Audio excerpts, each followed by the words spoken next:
Qual a neurociência da depressão? Bom, eu sempre falo que é muito difícil a gente falar sobre a neurociência de alguma demanda, algum transtorno, alguma psicopatologia de uma forma rápida, tanto que justamente por isso que nós temos uma aula inteira para cada transtorno lá no nosso curso de neurociências na prática clínica. Então a gente faz toda uma construção do entendimento desde as bases biológicas, a neurobiologia básica, a neuroanatomia, a neurofisiologia, até chegar em transtornos e psicopatologias, e temos uma aula inteira sobre teorias neurocientíficas da depressão. Porque uma coisa que acontece muito com a depressão é o não consenso sobre o que realmente está acontecendo com a pessoa depressiva. Enquanto quando a gente fala, por exemplo, de transtornos de ansiedade, a gente consegue estabelecer algumas coisas que elas são um pouco mais consensuais, ou seja, a gente sabe que existe uma hiperativação do sistema nervoso simpático, que pode existir uma hiperatividade da amígdala cerebral. Agora, quando a gente fala sobre humor deprimido, as estruturas exatas, o que acontece exatamente no cérebro, não é tão consenso quanto outros transtornos, outras demandas, outros casos. A principal teoria neurocientífica da depressão é a teoria das monoaminas. A teoria monoaminérgica, que é basicamente da onde vem as ideias aí por trás da maioria dos antidepressivos. Então os antidepressivos, a maioria deles, eles vão justamente atuar pensando na teoria monoaminérgica, tá? Boa noite, acabei de sair da aula falando da depressão. Olha aí, ó, Johnny, seja bem-vindo. Uma pessoa que acabou de assistir a aula aí falando sobre as teorias neurocientíficas da depressão e vai poder, inclusive, fica à vontade para fazer qualquer pergunta que você tenha ficado sobre a aula, tá? Mas vai poder afirmar aqui o que eu tô falando para vocês. A principal teoria é a teoria monoaminérgica. Então, qual a neurociência da depressão? A principal teoria é a teoria monoaminérgica, que afirma que existem alguns neurotransmissores, que são os neurotransmissores da classe das monoaminas, que estão em deficiência na pessoa depressiva. Ou seja, não é nem necessariamente que a pessoa tem pouco desses neurotransmissores, mas que pelo menos há pouca disponibilidade desses neurotransmissores onde eles precisariam estar presentes. Então, quando a gente fala sobre os neurotransmissores da classe das monoaminas, serotonina, noradrenalina, dopamina, esses são neurotransmissores que comumente são associados à felicidade, ao prazer, à motivação, à alegria, embora eles possam ter várias outras funções, como por exemplo, a dopamina é muito importante também para nossas funções executivas, para atividade motora, a serotonina pode servir como um modulador da dor como um todo. Agora, é muito comum de que a gente associe esses neurotransmissores a essas questões que costumam estar deprimidas na pessoa que tem um transtorno do humor, como por exemplo a anedonia, né, a falta de prazer com as questões diárias, a falta de motivação, enfim, tudo isso que é clássico e típico aí de um quadro de depressão. Então, a teoria monoaminérgica ela vai afirmar de que existe uma baixa disponibilidade desses neurotransmissores na pessoa depressiva. Agora, o que leva realmente a essa baixa disponibilidade? A gente tem evidências, estudos, mas nem sempre a gente consegue afirmar com toda certeza. Mas é uma questão multifatorial. Os transtornos são multifatoriais. Então, seja por conta da genética, dos traumas, do ambiente, alguma coisa gerou uma menor disponibilidade desses neurotransmissores no cérebro da pessoa deprimida. Mas a gente tem mais um monte de teoria que fala sobre isso, tá? A gente tem, por exemplo, a teoria das quinureninas, a teoria do glutamato, a teoria neuroimunoendócrina. Cada uma delas vai afirmar uma coisa diferente que pode estar acontecendo. Não necessariamente essas teorias elas são excludentes, do tipo, ou uma tá certa ou a outra tá certa. Pode ser de que todas essas teorias sejam hipóteses que, dependendo do caso, estão corretas. Ou seja, vamos pensar na teoria neuroimunoendócrina, por exemplo. Nossa, que nome mirabolante, né? Neuroimunoendócrina. A gente tem até uma aula lá que ela chama neuroimunoendocrinologia. Quando a gente fala isso, parece que é uma coisa mirabolante. Meu Deus do céu, não quero aprender isso, não vou aprender de jeito nenhum. Mas é até simples. Neuroimunoendócrino é a junção do sistema nervoso com o imunológico e o endócrino. Então são três sistemas que eles atuam em conjunto. E quando a gente fala de neuroimunoendocrinologia, é muito comum a gente pensar nos eixos HPX. O que é eixo HPX? São eixos que eles começam no hipotálamo, atuam na pituitária e depois vão atuar em alguma glândula endócrina. Então o eixo HPA, por exemplo, ele é o mais importante quando a gente fala aí de psicoterapia. O eixo HPA significa hipotálamo, pituitária, adrenais. adrenais são as glândulas adrenais, onde a gente tem liberação, por exemplo, de cortisol. Então, o cortisol é o principal hormônio do estresse, da vigília, da ansiedade. Então, por isso que ele é tão importante aí pra gente.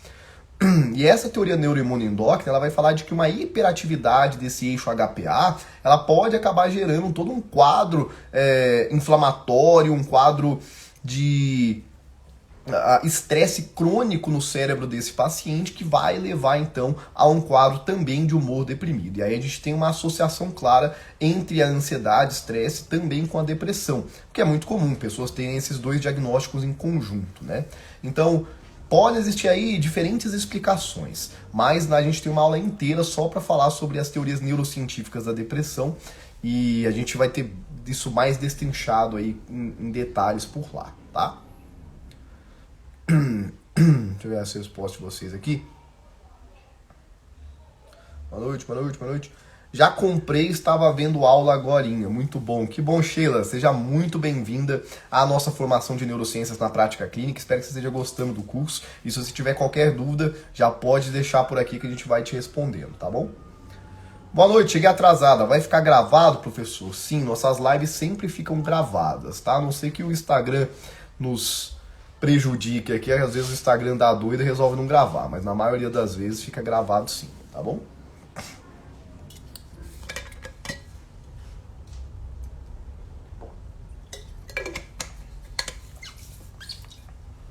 Vamos para a próxima pergunta aqui. Quem for tendo dúvidas, vai deixando, beleza?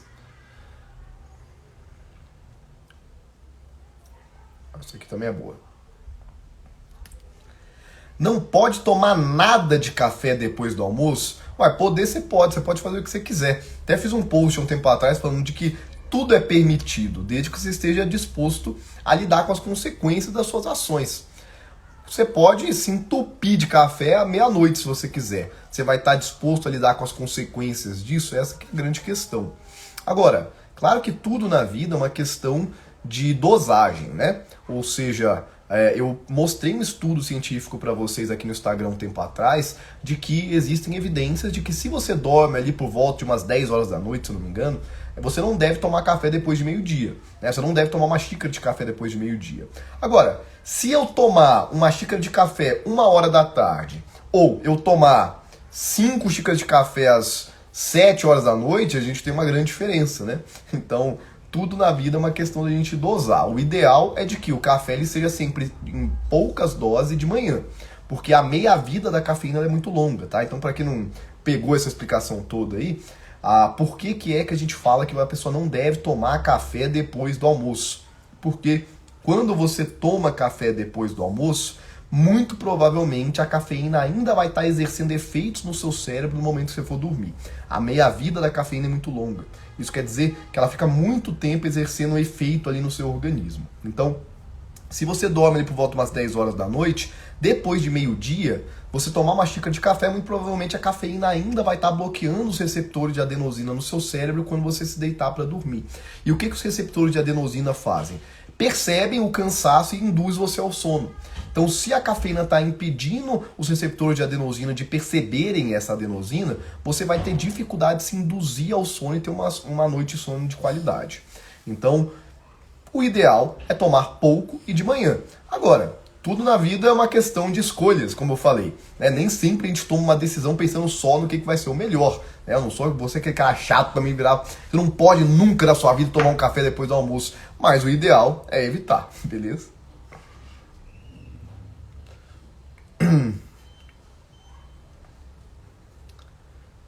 O curso é muito bom. Que bom que você está gostando, Raquel. Obrigado pela sua presença, pelo seu feedback. Parabéns pelo seu trabalho. Estou gostando muito das aulas. Valeu demais, Johnny. Tamo junto. Essa comunidade de alunos é incrível. A galera faz o marketing por mim. Fala que às vezes, se eu quiser ficar sem produzir anúncio, é só eu começar a repostar aí feedback de aluno, que o negócio já funciona. Mas obrigado, vocês são incríveis e essa comunidade está crescendo aí a cada dia. Percebi que a cafeína do pré-treino piora as minhas crises de enxaqueca. Sheila, excelente constatação. Por quê? A cafeína do pré-treino ela vem numa dose muito maior, muito mais concentrada do que às vezes uma xícara de café. Então, Essas doses, esses suplementos pré-treino, esse estudo científico que eu trouxe há um tempo atrás, mostrava de que ele deveria ser tomado realmente muito cedo, bem cedinho, não lembro que horas, 8, 9 horas da manhã. Porque por ser uma concentração muito maior, se você tomar ele ali já por volta de meio-dia, ele vai piorar o seu sono assim mesmo. Então, essas doses concentradas de suplementação de cafeína, elas têm que ser se você faz exercício físico cedo. Ou seja, o ideal é você ir para a academia de manhã, tomar o seu pré-treino bem cedinho, para isso não vir a prejudicar a qualidade do seu sono depois. Tá? Então essa é uma questão importante. Agora, piora minhas crises de enxaqueca? Bom, isso aí pode ter diferentes motivos, né? Algumas pessoas tomam o café também pensando aí em um efeito analgésico, até porque tem vários fármacos que eles também são feitos com cafeína, neosaldina da vida, para poder diminuir também a dor de cabeça. Mas a gente sabe que quando você toma isso de uma forma prolongada, isso vai gerando aí processo também de feedback negativo, né? Então a gente tem que tomar esses cuidados. Não sei se é a temática. Estou acompanhando um paciente com dor crônica severa, comportamento depressivo. Poderia falar um pouco sobre essa relação dor crônica e depressão? Excelente pergunta, Aline. Essa relação ela se dá, na maioria das vezes, a dor crônica influenciando no surgimento do quadro depressivo. Tá? Então seria interessante a gente saber aí a sequência das coisas, mas na maioria das vezes o que acontece a dor crônica ela é extremamente debilitante. Então a dor crônica ela é um sofrimento muito grande que o paciente vive, principalmente quando aquilo já se prolongou por muito e muito tempo, e o paciente já procurou tudo quanto é tipo de ajuda médica, porque a dor crônica ela passa a ser o próprio problema, né? É diferente de uma dor aguda. A dor aguda ela tem uma causa subjacente. Então ela é incômoda, ela é chata, mas você trata aquela causa e a dor vai embora. A dor crônica, muitas vezes, por vias de neuroplasticidade, a pessoa nem tem uma causa subjacente orgânica mais e a dor permanece. Então a pessoa ela convive, mesmo que uma dor menos intensa, mas de uma forma tão prolongada que a qualidade toda de vida dela começa a ir embora. Ela não encontra formas de conseguir aliviar aquilo pelos meios tradicionais. Então, muitas vezes a pessoa ela vai ter um afastamento do trabalho, das atividades sociais, e a pessoa tem todo um sofrimento causado por aquela dor. Então, o quadro depressivo ele se instaura muito por isso, pela condição debilitante que é estar num quadro de dor crônica, tá? É claro que a gente pode pensar em relações diretas também. Por exemplo, lá na nossa aula de neurociência da dor, eu sempre falo de que a dor ela tem um componente emocional muito claro. A dor ela tem três redes neurais aí importantes. A primeira é com um componente sensorial, que é tálamo, é o córtex somatosensorial, que tem a ver com a percepção da lesão, mas tem as áreas secundárias e terciárias, que tem a ver com a parte emocional e interpretativa da dor. Então, naturalmente, já existe uma ligação muito clara com a dor e os aspectos emocionais do ser humano. Agora, vamos pensar no contexto, né, no fenômeno. Naturalmente, se eu vivo com uma dor que me deixa totalmente debilitado, eu não consigo fazer minhas atividades, eu não consigo conviver bem com as outras pessoas, e com isso, isso vai me gerando uma qualidade de vida muito baixa, naturalmente, isso pode evoluir aí para um quadro de humor deprimido, tá? Então é mais ou menos nesse sentido aí que isso acontece.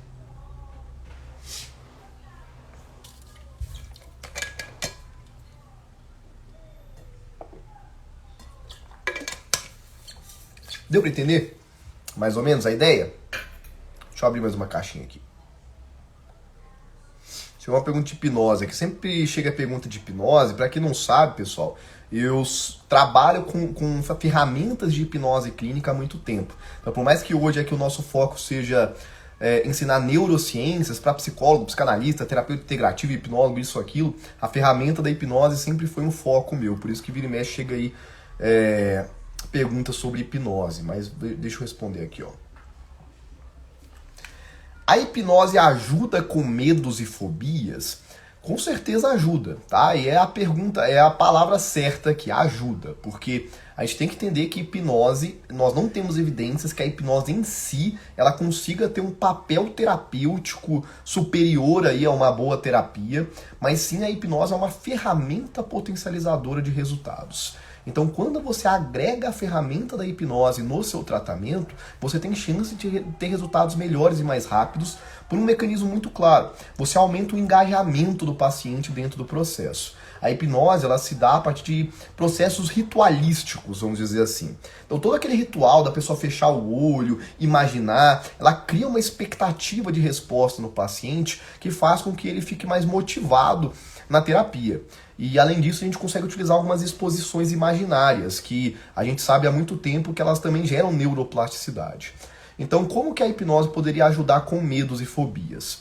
Bom, a hipnose ela vai servir como uma ferramenta para você aplicar, por exemplo, uma terapia de exposição.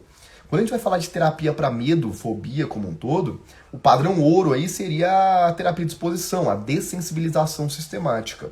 Nós lançamos, inclusive, recentemente, uma aula nova sobre dessensibilização sistemática lá no curso de Neurociências na Prática Clínica, que eu ensinei a lógica científica e o passo a passo para poder aplicá-la. Mas quando eu ensino ali sobre dessensibilização sistemática, eu ensino uma abordagem geral sobre ela. Quando você está num processo de hipnoterapia, você consegue, dentro do contexto hipnótico, aplicar uma dessensibilização sistemática. Então você faz todo o ritual ali da indução, do relaxamento, da estimulação parasimpática, e a pessoa estando então naquele estado de relaxamento, aquele estado de introspecção, você emenda ali um processo de dessensibilização sistemática com ele. Então a ferramenta da hipnose pode sim ajudar muito no tratamento aí de medos e fobias, desde que isso esteja alinhado a processos terapêuticos baseados em evidências, tá?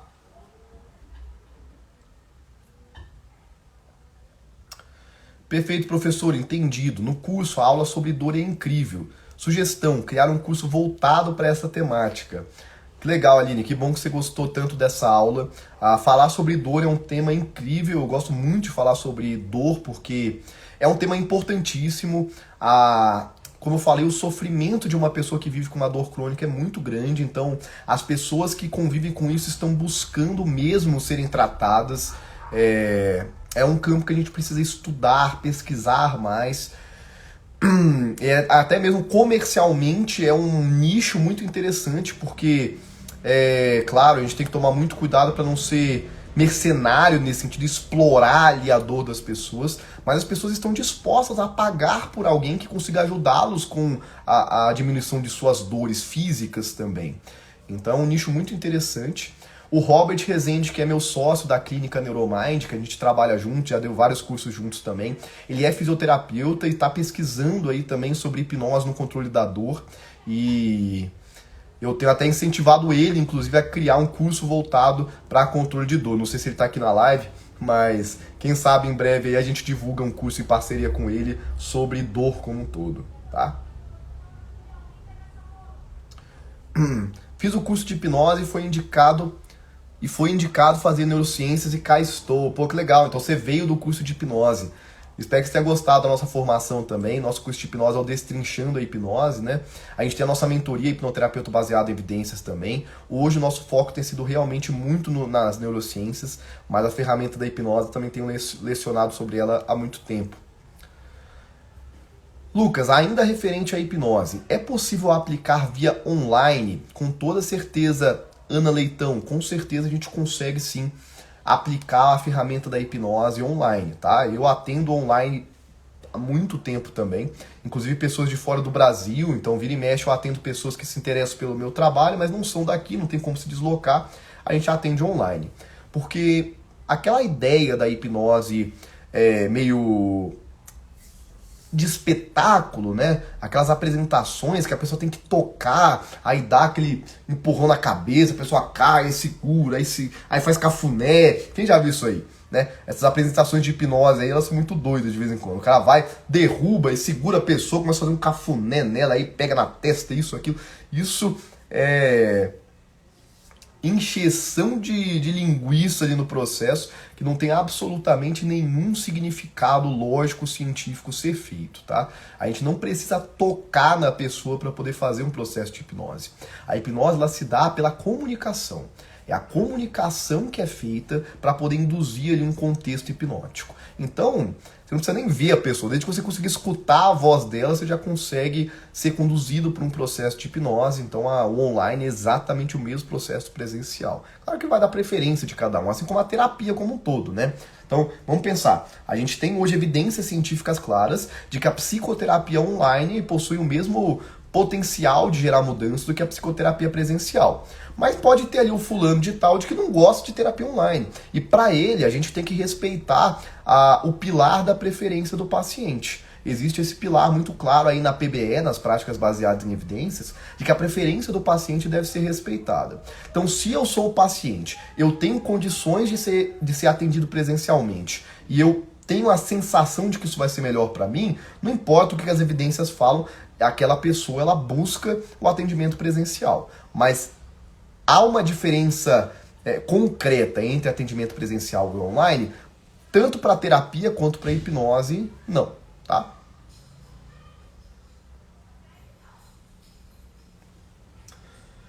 Lucas, como a neurociência explica a compulsão por sexo e como trabalhar a hipnose no paciente? Bom, quando a gente fala sobre compulsão, vamos pensar, compulsão, vícios, assim como na dependência química ou a própria relação sexual, tudo isso vai envolver de alguma forma as vias mesolímbicas, tá? As vias mesolímbicas, elas envolvem dopamina, a área tegmental ventral, onde a gente tem produção de dopamina, núcleo accumbens, onde é o principal centro de prazer e motivação do ser humano, córtex pré-frontal, onde a gente tem inibição de impulsos. Normalmente é essa via que vai estar desregulada em qualquer um desses quadros, tá? O contexto específico, os motivos que levam a isso que vão variar. Mas geralmente essa pessoa ela vai ter uma impulsividade exacerbada e uma pouca capacidade de inibição desses impulsos, principalmente se existe um comportamento problemático, né? Porque a gente também tem que pensar, pode ser que a pessoa ela tenha essa compulsão, mas ela guarda aquilo para ela e só sofre, ou pode ser que isso leve a comportamentos problemáticos. Na maioria das vezes, o que a gente precisa fazer é melhorar a atividade pré-frontal dessa pessoa para com que ela consiga fazer a inibição de impulsos. Por quê? Nosso córtex pré-frontal, que é a nossa área de funções executivas, ela inibe a impulsividade desses centros de prazer do cérebro. E se a pessoa ela perde essa capacidade inibitória, ela passa a ter comportamentos compulsivos. Então, como que a gente consegue melhorar a atividade pré-frontal em detrimento desses centros impulsivos do nosso cérebro? Várias estratégias. Nós conseguimos fazer isso de uma forma mais direta, como assim? Tanto a partir de medicação, como a partir, por exemplo, de meditação. Nós temos ferramentas de meditação, como Mindfulness, que as evidências mostram que melhora a atividade pré-frontal e diminui até mesmo a espessura de áreas emocionais do cérebro. Isso é muito doido, né? Então a gente consegue fazer de uma forma mais direta ou indiretamente a partir de processos terapêuticos como um todo. Então eu, por exemplo, com a hipnose, perguntou com a hipnose, eu costumo utilizar muito visualização de rotina. Essa visualização de rotina, ela vem no sentido de a gente perceber os momentos da rotina do paciente que ele costuma ter uma impulsividade e conseguir ativar a atividade pré-frontal neste momento. Então toda vez que a pessoa ela se depara com aquele gatilho que normalmente faz ela agir de forma impulsiva, a gente faz uma âncora para a pessoa conseguir lembrar os motivos pelo qual ela deveria inibir aquele impulso. E aí com isso ela consegue colocar a atividade pré-frontal para funcionar mais uma vez. Falando assim rapidamente, pode parecer um pouquinho confuso e complexo. A gente ensina toda essa abordagem para os nossos alunos de mentoria, tá? Porque o curso de neurociências a gente não aprofunda tanto numa abordagem específica de terapia, né? A gente explica mais a lógica científica. Então a lógica científica é essa, a gente tem provavelmente uma pessoa com uma hiperatividade, centros de prazer e motivação do cérebro, uma baixa atividade pré-frontal, e a gente precisa colocar essa atividade pré-frontal para funcionar. A abordagem específica depende de qual abordagem você trabalha, e a gente ensina algumas dessas ferramentas aí para os alunos da mentoria de hipnoterapeuta baseada em evidências, tá? Bom, acho que acabou meu tempo, deixa eu ver aqui. Dá pra responder mais uma perguntinha aqui da caixinha, que é a última que chegou. Como praticar mindfulness de forma científica? Boa pergunta. eu acabei de mencionar aqui o Mindfulness, né? Mas o Mindfulness pode ser interpretado tanto como uma forma de vida, como uma prática formal de meditação. Então, existem muitas meditações por aí que elas vêm com uma abordagem meio holística, meio mística, religiosa e às vezes muito mirabolante. E com isso as pessoas acabam integrando ali coisas que a gente não tem um significado lógico e científico realmente para ser aplicado. Então, o Mindfulness, nós temos estudos bem claros, inclusive publicados na Nature, tá? Nós temos um estudo, por exemplo, de Teng e colaboradores, que é um dos maiores estudiosos da atenção da atualidade, que mostrou alterações visíveis no cérebro de pessoas que praticam o Mindfulness. Mas como que o Mindfulness ele é entendido na comunidade científica? Quais práticas fazem sentido? Eu fui orientado, inclusive, na pós-graduação pelo Ramon Cosenza, não sei se vocês conhecem. Ramon Cosenza é um grande pesquisador, autor de livros importantes aí de pós-graduação e graduação em neurociências. Ele tem um fundamento em neuroanatomia, tem um livro também sobre educação, se eu não me engano. E ele tem um livro que é só sobre neurociência e mindfulness, que ele fala um pouco sobre essa abordagem mais científica, tá? Como praticar mindfulness de uma forma científica? Nós temos as práticas de atenção focalizada, as práticas de monitoramento aberto e temos algumas variações também.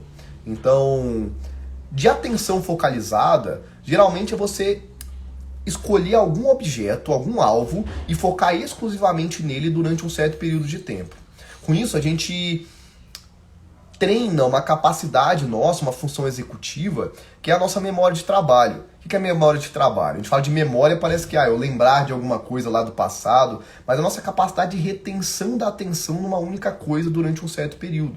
Então, quando eu escolho um alvo, por exemplo, a minha respiração, eu vou prestar atenção só na minha respiração durante 5 minutos.